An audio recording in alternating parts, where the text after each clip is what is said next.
میرے بھائیوں، صحابہ کا طرز عمل آپ کے سامنے متعدد مرتبہ مختلف واقعات رکھے ہیں.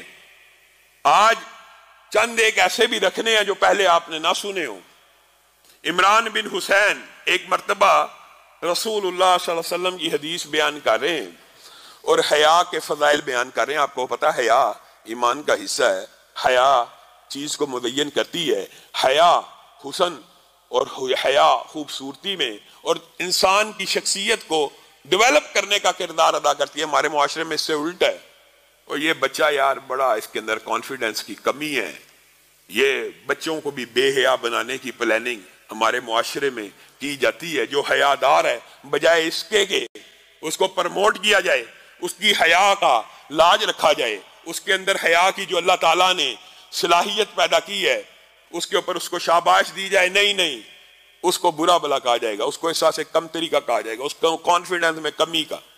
حضرت عمران حیا کے بارے میں درس دے رہے ہیں اور نبی کریم کی حدیث پڑھ رہے ہیں. حیا ایمان کا حصہ ہے، حیا سے یہ فائدے ہوتے ہیں وغیرہ. ایک شخص اچانک کھڑا ہوا اور کہنے لگا واہ واہ، آپ نے کیا حدیث بیان کی ہے، واہ واہ واہ. ہمارے علاقے کے جو حکماء اور دانا ہیں وہ بھی یہی بات کہتے ہیں حیا کے بارے میں. اب آج کل کا ہمارے جیسا کوئی نکما نالائق مولوی ہوتا، وہ کہتا دیکھا اس نے بھی میری بات کی تائید کر دی اور اس نے بھی دیکھے جو بات میں کہہ رہا تھا. یہ آج کل طرز عمل ہمارے معاشرے میں کچھ ایسا چل گیا ہے کہ عام طور پہ کہا جاتا ہے رسول اللہ صلی اللہ علیہ وسلم نے 1400 سال پہلے یہ بات کی تھی. دیکھیں جی سائنس نے. میں کہتا ہوں کہ یہ بات درست ہے، انسان تطبیق کر لے، لیکن سائنس کو یہ کہنا کہ سائنس نے تائید کی ہے اور سائنس کی تائید کی وجہ سے حدیث صحیح ہے ورنہ حدیث میں شک ہے، یہ بد عقیدگی ہے. عمران بن حسین نے یہ عقیدہ بیان کیا اور کتنا عمدہ بیان کیا.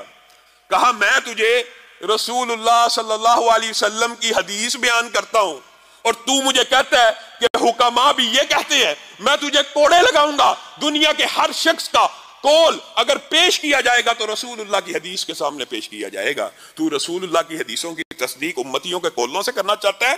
امتیوں کے اقوال کی تصدیق اگر ہوگی تو رسول اللہ صلی اللہ علیہ وسلم کی حدیث سے ہوگی.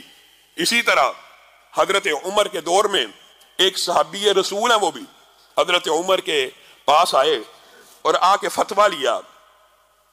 کہنے لگے جب عورت طواف زیارت طواف افاضہ کر کے فارغ ہو جائے اور اس کے اللہ تعالیٰ نے عورت کے اندر یہ بیماری دی ہے، ہر ماہ میں چند دن اس نے نماز چھوڑنی ہوتی ہے، اگر وہ طواف زیارت اور طواف افاضہ کر کے فارغ ہو جائے حج میں، ساتھ ہی اس کے ایام شروع ہو جائیں، تو کیا عورت مکہ ہی میں رکے گی طواف وداع کے لیے یا واپس گھر چلی جائے؟ حج پورا ہو گیا.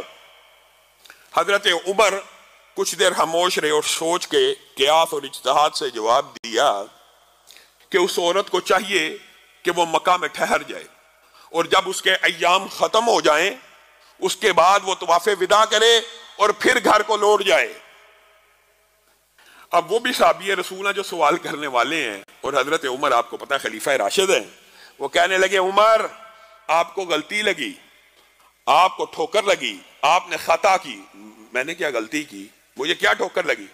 میں نے رسول اللہ صلی اللہ علیہ وسلم کے دور میں بھی یہ سوال پوچھا تھا اور رسول اللہ صلی اللہ علیہ وسلم نے جواب دیا تھا طواف افاضہ اور زیارت کے بعد اگر عورت کو حیض آ جائے، ایام شروع ہو جائیں تو اللہ تعالیٰ نے اس کا حج مکمل کر دیا، وہ اپنے وطن واپس لوٹ جائے، اپنے شہر واپس چلی جائے.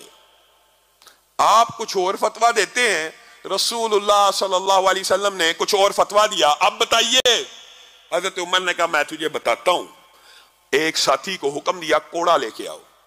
کوڑا آیا اور ایک زوردار کوڑا اس صحابی کی پشت پہ مارا. صحابی چیخ اٹھے. غلطی تو آپ کرتے ہیں، ٹھوکر تو آپ کھاتے ہیں، فتویٰ تو آپ غلط دیتے ہیں اور مارتے مجھے ہیں، ڈانٹتے مجھے ہیں، کوڑے مجھے لگ رہے ہیں. کہا تو میری بات نہیں سمجھا. فتویٰ تو میں نے واپس لے لیا، رجوع تو میں نے کر لیا، لیکن میں رہتی دنیا تک امت کو قیامت تک ایک پیغام دینا چاہتا ہوں کہ کسی بندے کے پاس اگر حدیث رسول موجود ہو وہ کسی دوسرے امتی سے فتویٰ لے تو عمر کا فتویٰ یہ اس کو کوڑے لگیں گے.